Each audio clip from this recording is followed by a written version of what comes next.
किसान साथियों नमस्कार। मैं रामेश्वर करीर और आज हूँ मैं अपने सरसों के फार्म पर। साथियों मैं आज आपको जो हिसार एग्रीकल्चर यूनिवर्सिटी की ये 725 नंबर वैरायटी है इसके बारे में कुछ जानकारी देना चाहता हूँ।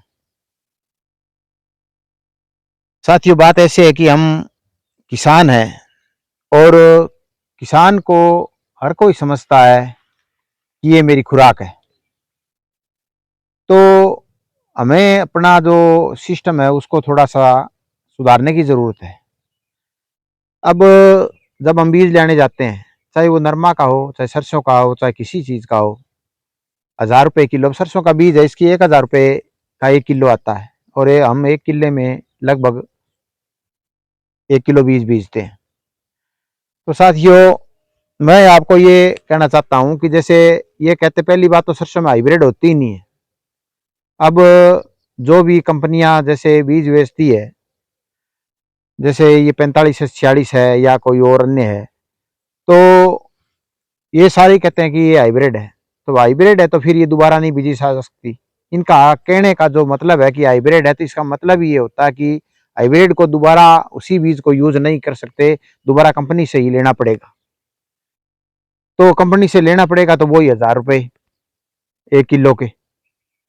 अब 100 रुपये किलो के हिसाब से अगर 100 किलो सरसों है, 1 क्विंटल में 100 किलो होती है, 1 लाख रुपए किलो कंपनी वाले बेच जाते हैं, जबकि जमींदार की 5000 रुपये क्विंटल बिकती है। तो इसमें किसान को जागरूक होना पड़ेगा और जागरूकता ये है कि अभी ये सरसों है, ये सरसों 23 अक्टूबर की बिजाई है इसकी और बाढ़ की सरसों है।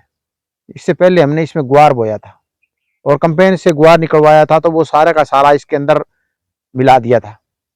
गुआर निकलने के बाद में जो भी वेस्ट बचता है कंपेन से, वो सारा इसके अंदर बिखेर दिया था और उसके बाद में इसमें देसी खाद डाल के और बढ़िया तोताल से इसकी जुताई करके और फिर इसमें ये सरसों बोई थी। अब आपके सामने है ये कि ये जो सरसों है, देख सकते हो आप कि कितनी गजब की सरसों है। ये जो सरसों है, इसको देखने से ये अनुमान लगता है कि इसके सामने चाहे 45 से 46 हो, चाहे कोई और वैरायटी हो, कहीं टिकने वाली नहीं है। तो फिर अपने जेबें खाली करने से और लूटने से कोई फायदा नहीं है।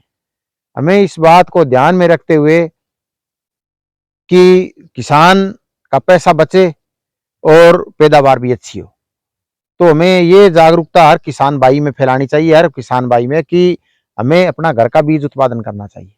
अब ये सरसों है, इसकी जो बड़ी जो सरसों है, जो निकालते हैं थ्रेसर से, तो थ्रेसर के नीचे एक ढेर सा हो जाता है। उस ढेर से आप अपनी सरसों कट्टा भर के रख दो और जब जरूरत हो खेत में, जितनी जरूरत हो छान कर उसको बो। सबसे बढ़िया बीज है वो, उससे बढ़िया कोई बीज नहीं है। और ये जो हमने एग्रीकल्चर यूनिवर्सिटी हिसार से लिया है 725 नंबर वैरायटी का बीज, तो ये सीधा बीज है। वो कहते हैं कि हाइब्रिड नहीं है और इसमें हमें दूसरे बीज लेने की जरूरत नहीं है, अब हम हरा घर का बीज हो गया है। तो कोई किसान भाई चाहे हमारे आसपास का हो तो वो मेरे से भी ले सकता है, उसको 1000 रुपये किलो के लगाने की जरूरत नहीं है।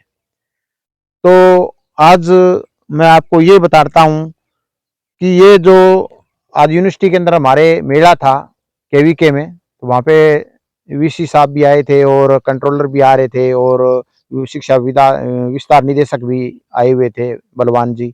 उन्होंने बहुत अच्छी बातें बताई। उन्होंने ये कहा कि किसान को खुद अब पैरों पे खड़ा होना पड़ेगा।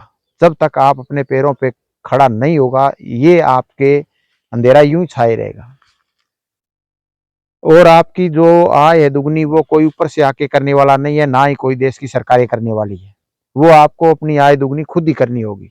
जब किसान अपना बीज होगा उसका, उसकी अपनी घर की खाद होगी, अपना ही पानी होगा और अपना ही खेत होगा और अपनी मेहनत होगी, तो ऐसे फसलें ले लाएगी, तो उसकी इनकम दुगना होने से चौगुना होने से कोई नहीं रोक सकता।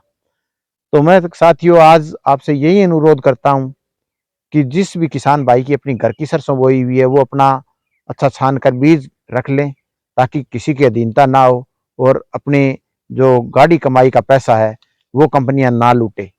हम अपनी जो जेबें हैं वो उनसे खाली ना करवाएं और समय समय पर अपनी फसल को संभालते रहें। तो इसमें ये लाभ होता है, जैसे सब में कहीं भी आपको जो भी सफेद रतुआ है वो कहीं देखने को नजर नहीं आएगा। इसका कारण एक ही है कि हमने इसको समय समय पर संभालते हुए इसके अंदर हर 15 दिन के बाद में, जब 55 दिन की थी, उसके बाद में जब 70 दिन की थी, और उसके बाद में जब 85 दिन की थी, और उसके बाद में जब वो 110 दिन की थी, हमने लगातार इसमें 4 स्प्रे की है। 2 पहले फंगस के लिए वावस्टिन की, और फिर सफेद रतुआ के लिए हमने इसमें वो ब्लाइटॉक्स, या जिसको डाइथेन M45 और इंडोफिल M45 के नाम से आता है, हमने 2 स्प्रे उसकी किए। तो उसका रिजल्ट आपके सामने, एक भी पौधा, पूरे ये 2-2.25 एकड़ का फार्म है, इसमें पूरे में आपको कहीं एक भी पौधा फंगस से खराब हुआ और एक भी पौधा सफेद या उखेड़ा इसमें नहीं मिलेगा।